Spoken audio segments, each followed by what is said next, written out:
You make good money, you have great credit, you have a down payment, you got a pre-approval letter, and after your offer got accepted, the lender denied you.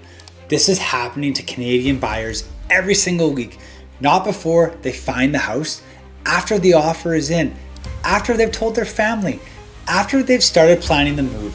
And the reason it happens has nothing to do with being unqualified.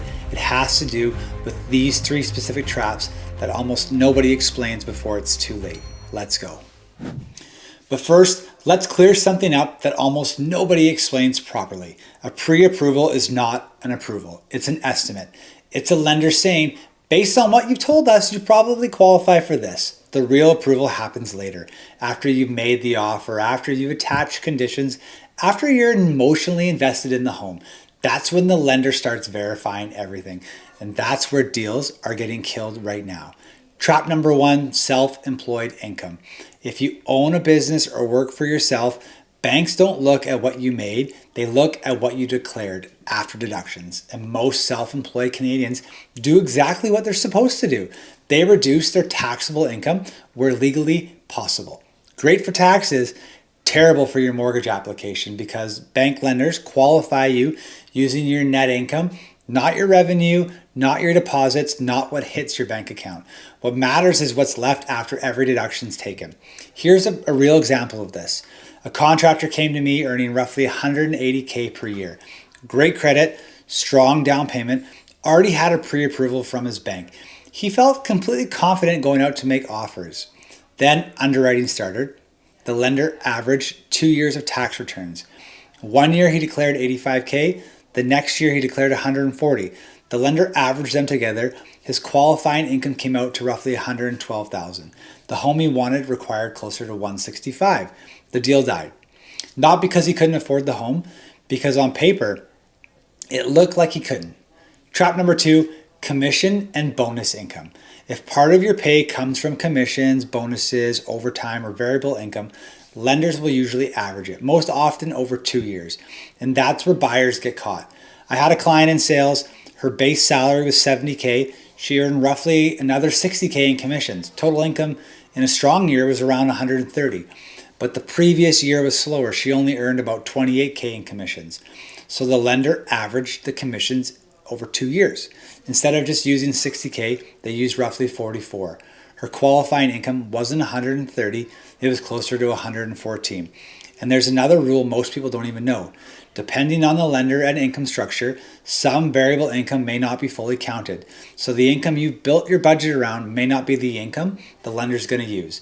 She ended up having to lower her purchase price just to make the deal work. Trap number three, the stress test. Most buyers know it exists, very few understand what it actually does. The stress test doesn't qualify you at your mortgage rate. It qualifies you at your mortgage rate plus 2%.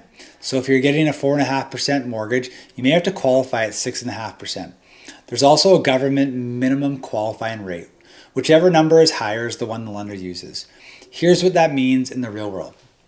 A buyer who qualifies for $500K mortgage at their actual rate may only qualify for roughly $410,000 under the stress test.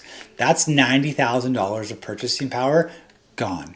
Not because they became less qualified, not because the lender doesn't trust them, because the rules require it. And the stress test, it's not going anywhere. I get asked that question all the time. Hope, my friends, is not a strategy. Plan for the stress test. Don't plan around the possibility that it disappears. So what should you do? Step one, if you're self-employed, talk to me before tax season, not after. We have ways to structure income so that the way it reports can work for both tax planning and mortgage qualification. But you have to plan ahead. You can't change last year's return. You can absolutely influence the next though. Step two, if you earn variable income, get a full income review before making an offer. Not a pre-approval, an actual review. Have someone look at your T4s, your NOAs, your T1s, your pay stubs, your employment history, and tell you exactly what income a lender will use. That number is often very different from what buyers expect. Step three, stress test your stress test. Don't shop based on the payment at today's rate. Shop based on the qualifying rate, because the home you can afford at 4.5% and the home you can afford at 6.5%, not the same home. Knowing your real numbers before you start shopping can save you from one of the most painful conversations in real estate. Here's what I want you to take away from this. A pre-approval, it's a starting point, not a finish line. The buyer who gets blindsided, they're not irresponsible. They simply just didn't know the rules, and nobody explained them early enough to them. Now you do.